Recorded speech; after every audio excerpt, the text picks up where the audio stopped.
Goeiemôre geliefdes, hartlik welkom by NG Oudtshoorn Park se YouTube kanaal.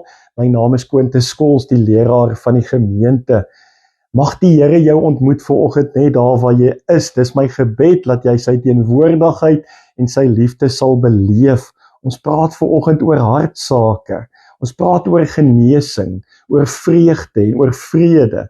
En dis my gebed dat die Heilige Gees die prediker en die naprediker sal wees. Ek verklaar Jesus as my verlosser en saligmaker. Voordat ons nou gaan saam lees uit die woord van die Here, kom ons bid saam en dan vra ons dat die Here ons harte sal oopmaak, ons ore, ons oë, dat ons sal hoor vandag en dat ons dit sal kan uitleef in 'n wêreld daar buite. Kom ons bid saam. Heilig en heilig, heilig is U Here God. Aan U behoort die koninkryk, die krag en die heerlikheid. Ag Here, dankie dat ons nou kan saam wees. Ek bid vir elke boetie en sussie dat hulle sal kom net soos hulle is vanoggend, sal oopbreek voor U. En Heilige Gees dat U sal preek en ook die naprediker sal wees. Soos by hierdie tema stil staan van genesing, heling, vreugde en vrede in ons lewens. Here, dat U sal spreek. En laat ons dan ook, Here, nie net ons eie lewens kom oopbreek nie, maar laat ons U aan die hand vat en saam met U die toekoms instap, tree vir tree, elke millisekonde. Dis my gebed nou ook vanoggend, Here, dat U aan die woord sal kom en laat ons die Bybel wat soveel jare terug geskryf is, in 2026 kom hoor en laat U woord nog steeds vas staan en U beloftes nog steeds vas staan. Ek loof en prys U daarvoor. Spreek, Here, U kinders luister in Jesus naam. Amen. Geliefdes, ek lees vir ons vanoggend uit Maleagi uit hoofstuk 4 vanaf vers 1 tot 3 en die tema is genesing en vreugde in jou lewe. Maleagi 4 vers 1 tot 3. Die dag kom en hy brand soos 'n oond. Die wat teen God in opstand is, almal wat verkeerd doen sal die kaf wees en hulle sal verbrand word deur die dag wat kom, sê die Here die Almagtige. Daar sal van hulle nie 'n wortel nie, 'n tak oorbly nie, maar vir julle wat eerbied het vir my naam, sal die son van redding skyn met genesing in sy strale. Julle sal vry word en bokspring soos vetgemaakte kalwers. Julle sal die goddeloses vertrap, dat hulle so stof onder julle voete word. Die dag as ek ingryp, sê die Here die Almagtige. Die Here sê die wat teen hom in opstand is, met ander woorde die arrogante, die trotse mense, almal wat verkeerd doen, die goddeloses, hulle sal verbrand word. En dan sê ons die wat eerbied het vir die naam van die Here, die redding en die geregtigheid van God, sy genesing en sal oor hulle skyn met genesing in sy strale oor hulle. Julle sal vry word en bokspring, daai vreugde wat ons gaan beleef. Tot sover die skriflesing, die woord van die Here. Ons leef in 'n tyd, geliefdes, waar mense desperaat op soek is na hierdie genesing en ware vreugde en ware vrede. En baie keer soek mense dit in die wêreld en met wêreldse dinge en materiële dinge en antwoorde wat in die wêreld moontlik is. Daar's mense daar buite wat baie fisiese pyn beleef, wat seer het en wat dalk worstel met 'n siekte. Daar's baie van ons mense wat emosionele wonde het. Daar's baie mense wat geestelike moegheid ervaar. Daar's mense wat glimlag, maar binne-in huil hulle.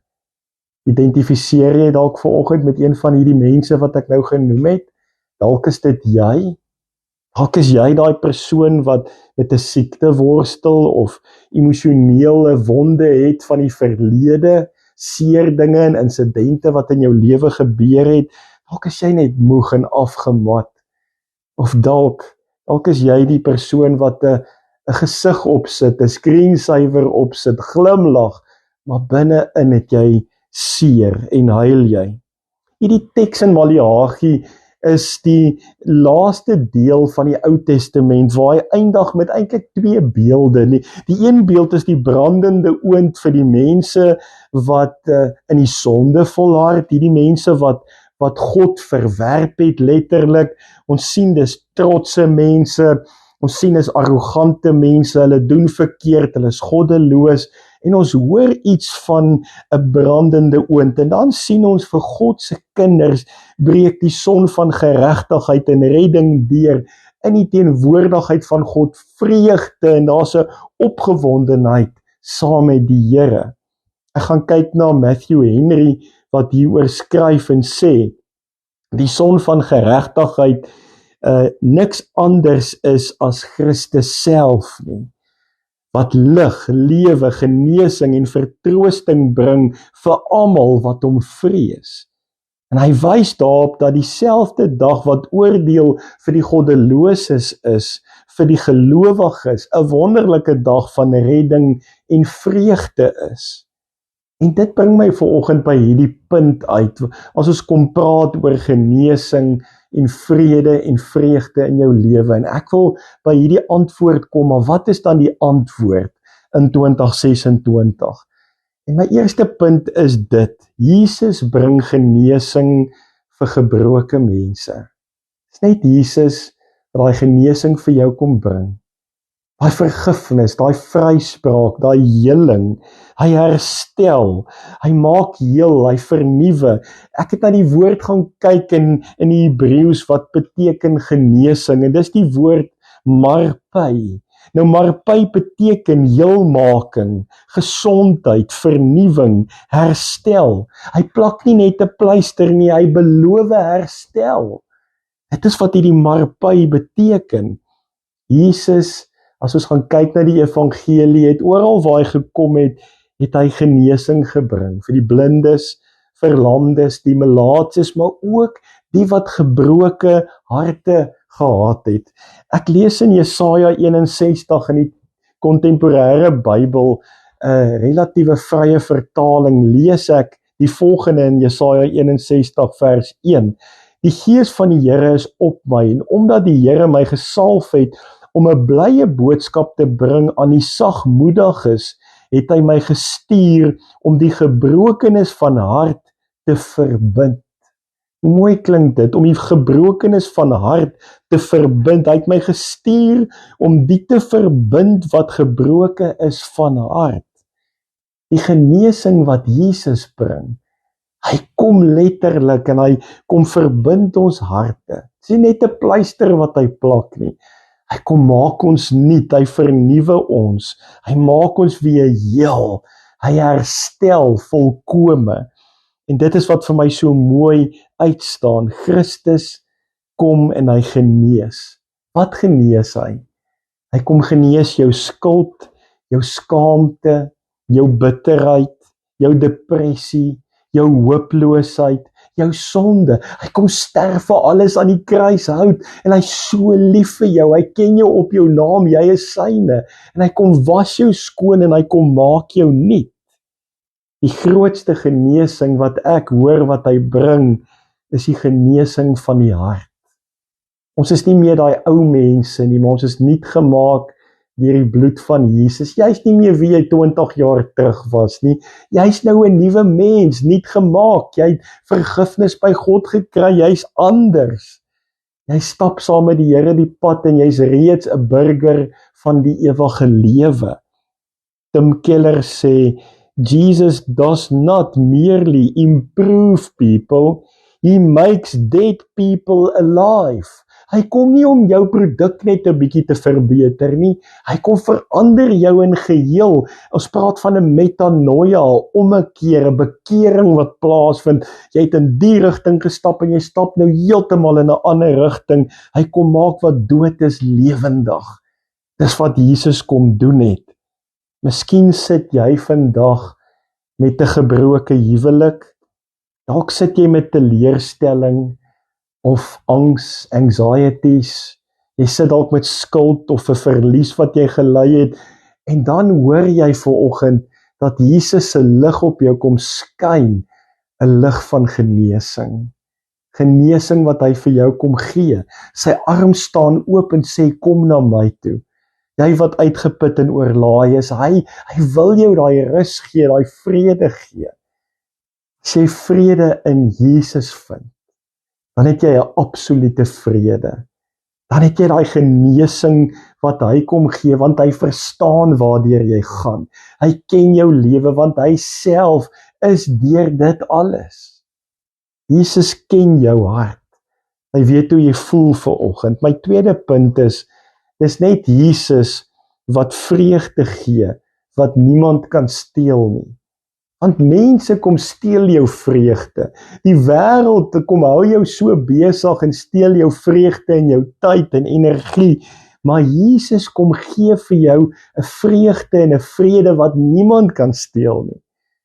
En dan hoor ons iets wat in hierdie beeld uitstaan, 'n ongelooflike beeld, 'n beeld van 'n kalf wat lank vas was, en dan hardloop hulle en hy kom uit en hy bokspring, hy hardloop en spring en hy leef en daar's vreugde, die spontane vreugde van hierdie kalwers waarvan daar gepraat word. En hoe pragtig is dit nie? Want hulle bokspring staan daar geskryf in die woord. Daar's vreugde, 'n spontaniteit wat uit jou uitstraal. Ware Christelike vreugde is nie gebaseer op ons omstandighede nie. Ons kan nie laat ons omstandighede bepaal of ek werklik vreugde het nie. Want dan gaan ek op en af wees die hele tyd, maar in Christus, as ek dit op Christus baseer en hy in my leef, Paulus sê nie meer ek wat leef nie, maar Christus in my, daar in Galasiërs, en ons hoor iets daarvan. Dis gebaseer op Christus, ek leef nou in Christus. Dan kyk ek na 'n paar pragtige tekste in die woord, en ek dink sommer aan Psalm 16, waar daar staan, U leer my hoe om te lewe, by U is daar oorvloedige blydskap, uit U hand kom net wat mooi is, Christus leer my hoe om te lewe. En by hom is die oorvloedige blydskap. Johannes 15, daai pragtige teks van my nate en mooi. Dit gaan, ek bly in hom. Ek bly in Jesus. Solank julle in my bly. Nou luister wat sê Johannes 15 vers 10. As julle my opdragte uitvoer, sal julle in my liefde bly. Net soos ek die opdragte van my Vader uitvoer en in sy liefde bly. Dan hoor ek dit, hierdie pragtige gedeelte wat sê in vers 11, dit sê ek vir julle, sodat my blydskap in julle kan wees, en julle blydskap volkome kan wees. So kom ons luister gou net na die vers 10, as julle my opdragte uitvoer, sal julle in my liefde bly, net soos ek die opdragte van my Vader uitvoer en in sy liefde bly, so jy bly in God as jy gehoorsaam is. En dit sê ek vir julle, sodat julle daai blydskap dan kan beleef. So ons moet gehoorsaam aan God wees. Ons moet in sy liefde bly. Ons moet sy opdragte uitvoer. Ons moet doen wat God van ons vra. En die Bybel is ons handboek. Daar hoor ons hoe ons moet leef, wat reg is en wat verkeerd is. Die wêreld kom bied vir jou baie dinge aan. Hy dink hy kom bied vir jou geluk aan. Maar Jesus gee vir jou 'n ware vreugde. Ons glo en ons dink baie keer, my geluk hang af van geld, sukses, prestasie, mense, gesondheid.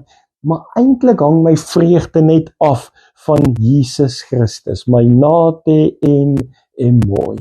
Ek moet bly in Christus, in sy liefde. As julle my opdragte uitvoer, sal julle in my liefde bly. En dis wat Jesus kom vra van ons in Johannes 15. Matthew Henry praat hieroor, dan sê hy sê die gelowiges is soos kalwers uit die stal en hulle spring omdat God hulle uit die gevangenskap van sonde en swaar kry bevry. Hierdie vreugde is nie oppervlakkig nie, maar die vrug van God se verlossing. Nou hoor ons daai redding wat net by God beskikbaar is. Vriende, ek wil dit baie reguit sê vanoggend. in hierdie wêreld in 2026 waar ons leef, is daar baie vermaak, maar daar is min vreugde by mense. Daar's baie tegnologie, daar's 'n klomp tegnologie deesdae, maar dit kom steel ook 'n stukkie vrede. Ons is die hele tyd ure lank met screen time besig, maar het jy ware vrede? Ons het baie besittings en die mens het besittings, maar daar's min blydskap by mense. En wat is dit wat ontbreek? As jy het al hierdie vermaak, jy het hierdie tegnologie, jy het alles, ons as mense is nou slim en ons het alles, maar daar's iets wat mis. Daar's mense wat soekend bly, want Jesus gee iets wat die wêreld nie vir jou kan gee nie. Iets wat die wêreld nie kan koop nie. Iets wat die wêreld nie bied nie. Iets wat niemand van jou kan kom steel nie. As jy dit het, het jy dit. En wat is dit? Dis daai absolute vrede en vreugde wat jy in Christus Jesus kry.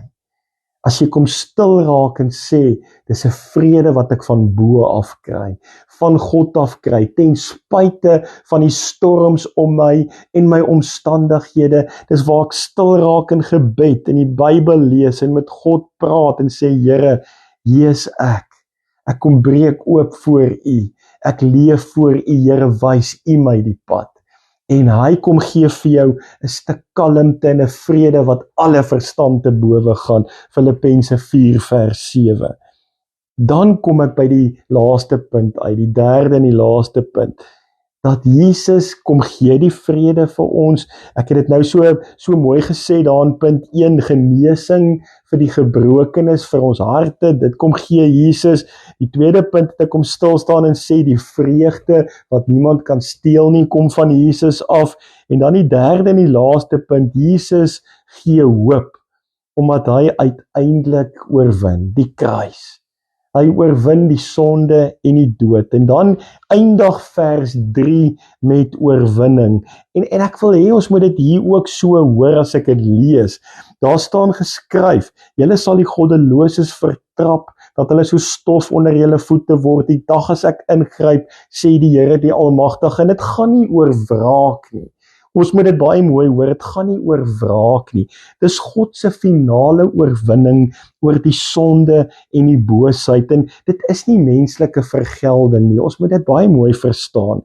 Maar God se regverdige oordeel en uiteindelik ook herstel van sy volk en van sy kinders. Openbaring eindig met hierdie selfde waarheid. Daar's geen sonde meer nie. Geen dood meer nie, geen trane, geen siekte nie. Jesus wen. Die hemel is 'n werklikheid. Die oordeelsdag is ook 'n werklikheid. En vriende, daarom moet ons lewens regkry en daarom moet ons sê, Here, ek kom breek oop voor U vanoggend en ek kom vra, wees my genadig, ek kom bely my sonde en ek vra dat U my aan die hand sal vat en my help dat ek gehoorsaam U wil gaan doen in 'n wêreld daar buite. Johannes Calvin sê, die gelowige leef altyd met sy oë op die finale oorwinning van God. Ons oë op die kruis. Jesus het oorwin. Hy oorwin die sonde en die dood. Maranatha, kom gou Here Jesus, kom weer. Ons kan nie wag dat U kom nie. Daai uitroep om te sê, kom gou Here Jesus. Ons sien uit na die wederkoms. Vriende, ek wil afsluit vanoggend. Jesus bring vrede en vreugde in jou hartskamers. Ek bid vanoggend werklik, as jy na hierdie boodskap geluister het, dat jy God innig sal beleef in jou lewe. En dit beteken dat jy gaan tyd moet maak vir Bybelstudie. Tyd vir Bybel lees en bid. En laat hy werklik genesing in jou lewe wil bring. Daai vrede vir jou wil kom gee. Mag jy sy teenwoordigheid beleef in moeilike tye in jou lewe, sy liefde en nabyheid. Mag jy 'n diep gevoel van vrede en vervuldheid in jou lewe en in jou hart beleef. Dat jou hart tot rus en vrede kom en laat jy besef, maar ek is in Christus. Maak nie saak wat gebeur nie, of dit goed gaan of sleg gaan en alles wat om my gebeur, my identiteit is in Christus en ek is in Christus en ek het daai vrede en daai vervuldheid. Ek bid ook dat jy gesonde verhoudings met jou naaste sal hê, met jou geliefdes, die mense in jou huis. Ek bid vir huwelike en gesinne en vir kinders en ouers en oupa en ouma wat vir kleinkinders bid, ek bid vir julle. En mag julle werklik by genesing en heling en vergifnis en al daai temas uitkom wat ons weet ons by uit moet kom. Ek kom bid vir geestelike groei in jou lewe. En ek kom bid dat maak nie saak wat gebeur in jou lewe nie, dat jy altyd sal weet God is by jou. En daarom bid ek vanoggend vir genesing vir jou. Ek bid vir heling, maar ek bid dat jy daai werklike vrede en vreugde in jou lewe sal beleef, wat net by Jesus te vind is. Nie in hierdie aardse tentwoning in materialisme of in wat ook al die wêreld vir jou op 'n skinkbord wil aanbied nie, maar dat jy dit in Christus sal beleef. Ek bid dat hy jou nou ontmoet net daar waar jy is. Praat met hom in gebed. Die Here se arm staan oop vanoggend vir jou. En ek bid die seën van die Here op jou in Jesus naam. Amen. Here, dankie dat ons vanoggend net kom hoor dat genesing is by U te vind. Dankie Here dat ons kom weet, dis nie net 'n pleister wat geplak word nie, maar U maak ons van binne af nuut. U herstel. U kom gee vir ons 'n nuwe lewe en juist daai woord in die Hebreëus, marpai, wat beteken herstel, heel maak, vernuwe, U maak gesond en dis my gebed vanoggend, Here, dat U daai heling sal bring in elke geliefde wat kyk en wat luister en dat hulle ook werklik by daai vrede en vreugde sal uitkom. Filippense 4 se vrede van Paulus wat in die tronk sit en dan sê, maar ek het 'n vrede wat alle verstand te bowe gaan, wat van U afkom, wat van bo afkom. Here, mag boetie en sussie dit beleef vanoggend. My gebed is, Here, dat ons innig in ons verhouding met U sal staan, dat ons nader aan U sal beweeg, U woord sal lees, dit sal oordink en dit gaan uitleef in 'n wêreld daar buite. Here, mag U ons omvou met U genadearms en mag U nou vir ons 'n stuk wysheid gee, kalmte, vrede en rustigheid, want U is in beheer. Ek loof U en ek prys U tot in alle ewigheid. Aan U kom toe die lof, die krag en die heerlikheid. Dankie Jesus. Amen. Geliefdes, baie dankie dat julle ingeskakel het. Goedheid en guns. Ons praat weer met mekaar.